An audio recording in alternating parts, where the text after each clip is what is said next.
हमारी 1 और 2 नंबर की मांगे थी स्मार्ट मीटर और लिंक एक्सप्रेसवे। एक प्रोजेक्ट, एक मुआवजा। किसी भी किसान का ये अनदेखी बर्दाश्त नहीं होगी कि किसी किसान को ज्यादा मिले, किसी किसान को कम। एक एक्सप्रेसवे है, उस पर एक समान गाड़ियां चलेंगी, एक ही उसका कार्य है कि एक्सप्रेस गाड़ियां उस पर चलनी चाहिए, यही सिर्फ उसका कार्य है। और इसलिए मैं कहना चाहता हूं कि एक प्रोजेक्ट, जब भारत की सरकार ये नारा देती है कि एक सेना एक वर्दी, एक देश एक वोट, तो मैं भी आज कहना चाहता हूं भारत की सरकार से कि एक प्रोजेक्ट और एक मुआवजा, इससे कम का बर्दाश्त नहीं होगा किसी भी सूरत में।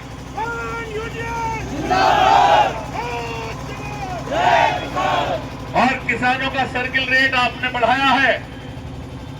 अभी हमारी लड़ाई कुछ कम हुई है, लेकिन बंद नहीं हुई है कि हम अभी मुआवजा भी बढ़ावा चाहते हैं उत्तर प्रदेश की सरकार से। उतरने चढ़ने के रास्ते चाहते हैं। मैं पढ़ के आपको बता देना चाहता हूं। अघोषित बिजली कटौती तुरंत बंद हो। मुख्यमंत्री महोदय के आदेशानुसार किसानों को 16 से 18 घंटे बिजली दी जाए। ट्यूबवेल पर मीटर लगाने बंद हो। ट्रांसफार्मरों की क्षमता वृद्धि की जाए। जर्जर लाइनें बदली जाएं ताकि किसानों की फसलें सूख न पाएं।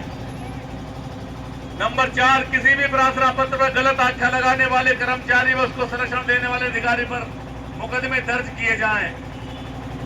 ये मैं नहीं कहता, उत्तर प्रदेश की सरकार और डीजीपी का आदेश है कि कोई अगर गलत रिपोर्ट दर्ज कराने की बात करता है, उसके खिलाफ तत्काल मुकदमा दर्ज किया जाए। सभी प्राइवेट स्कूलों में शासन आदेश माननीय मुख्यमंत्री महोदय के अनुसार एनसीईआरटी बुक पूर्णतः लागू हो। मन माफिक फीस वृद्धि और किताबों के घोटाले किसी भी सूरत में बर्दाश्त नहीं किए जाएंगे। नंबर 6, जिला जेल में बंद कैदियों से मुचलका के नाम पर 5,000 रुपए अवैध वसूली की जाती है, जो कि पूर्णतः बंद हो। अगर ये बंद नहीं होती तो अगला धरना प्रदर्शन जेल के सामने होगा।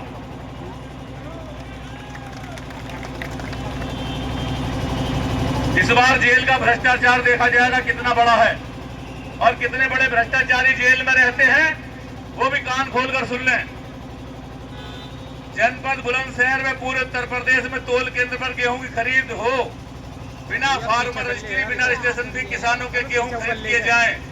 घटतोली करने वालों पर कठिन कार्रवाई हो। हमने खुद घटतोली होते हुए पकड़ी है और अधिकारियों को दिखाया भी है।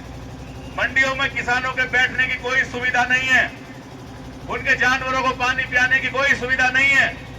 अभी आपने पीछे देखा होगा टेलीविजन के माध्यम से एसडीएम सियाना को हमने पूरी मंडी का निरीक्षण कराया। 101 खामियां मंडी के अंदर पाई गई। गांवों में जो पीने का पानी है वो खराब है, इससे कैंसर, पेचिस, मलेरिया, बुखार आदि रोग फैल रहे हैं। पानी की गुणवत्ता की जांच हो। गांव याकूबपुर में कैंसर से लगभग 15 से 20 लोगों की मृत्यु हो चुकी है और यहाँ का सीएमओ लंबी चद्दर तान के सो रहा है। ये भ्रष्ट अधिकारी कान खोलकर सुन लें। उत्तर प्रदेश की सरकार उत्तर प्रदेश के वासियों का भला चाहती है, लेकिन कुछ लोग जो विपक्ष के इशारे पर अधिकारी काम कर रहे हैं, वो उत्तर प्रदेश की सरकार को बदनाम करने का काम कर रहे हैं।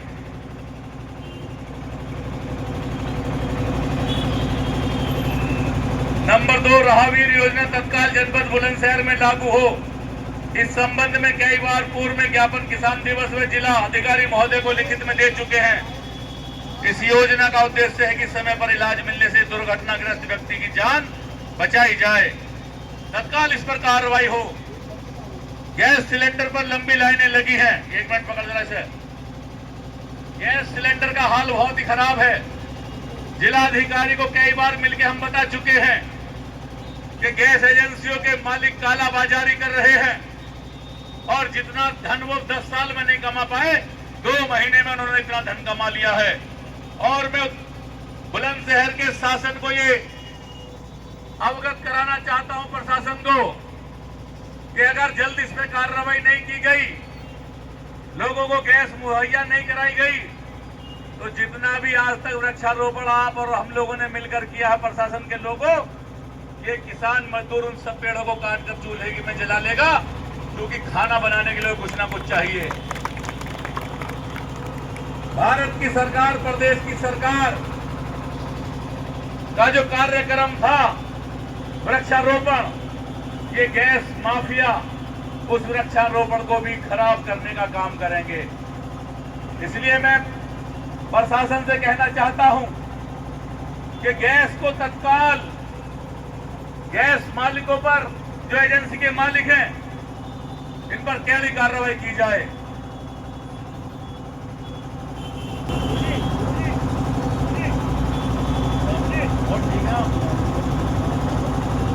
जी, जनपद बुलंदशहर में बिना एनओसी के जो भी फैक्ट्रियां चल रही हैं, जो वायु प्रदूषण, जल प्रदूषण फैलाता है, ये बात बड़ी कमाल की है कि किसान अगर 2 धड़ी भी कूड़ा जला देगा तो पूरे इंडिया के अंदर प्रदूषण फैल जाएगा। और फैक्ट्रियों में रबड़ जलाई जा रही है, उपले जलाए जा रहे हैं, गंदा संदा कचरा जलाया जा रहा है, फैक्ट्रियों से प्रदूषण नहीं निकलता। मैं प्रशासन को बता देना चाहता हूं कि अगर फैक्ट्रियों में प्रदूषण निकलेगा और किसी भी किसान के ऊपर कार्रवाई करने की बात सोची, उसके कार्यालय पर तालाबंदी की जाएगी, तालाबंदी।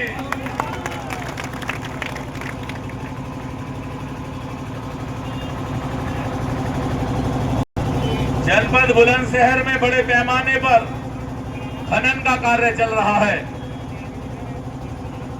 प्रशासन, कहीं अगर एक किसान एक बुग्गी मिट्टी अपनी पशुओं के नीचे डालने के लिए लेकर आ जाता है, तो इन्हें खनन नजर आता है उसमें, और एकदम एसटीएफ इनकी बहुत सक्रिय हो जाती है। लेकिन रात भर माफिया के डंपर चल रहे हैं, रात भर माफियाओं के डंपर चल रहे हैं,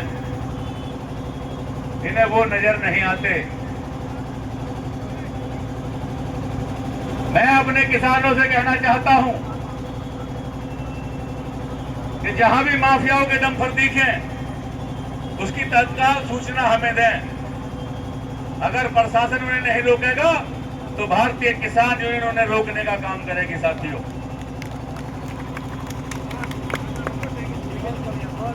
देखिएगा, एजेंसियों पर खाद नहीं है, साधन सहकारी समितियों पर खाद नहीं है, लेकिन व्यापारियों के गोदाम खाद से भरे हैं। अभी कल परसों मेरे पास 3 बेचारे छोटे छोटे बच्चे, जिनकी आयु मात्र 19-20 साल होगी, 2 कट्टे डाई के लिए चक्कर खाते फिर रहे थे, दर दर की ठोकरें खा रहे थे, और समिति वाला उन्हें बार बार भगाने का वहां से काम कर रहा था। बड़ा दुख हुआ कि व्यापारियों को बेचने के लिए खाद उपलब्ध है। उत्तर प्रदेश की सरकार चाहती है कि हर किसान को खाद मिले, लेकिन कुछ अधिकारी ऐसे हैं जो विपक्ष के इशारे पर नाच रहे हैं, जो विपक्ष की दलाली कर रहे हैं। ऐसे अधिकारी हैं।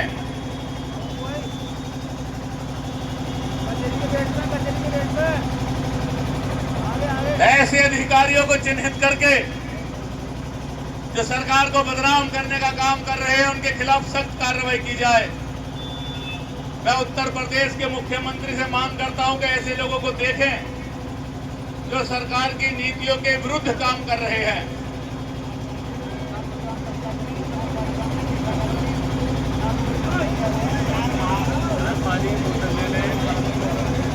ये बीसा कॉलोनी का एक मामला है, ना ये गांव पंचायत में है ना नगर में है।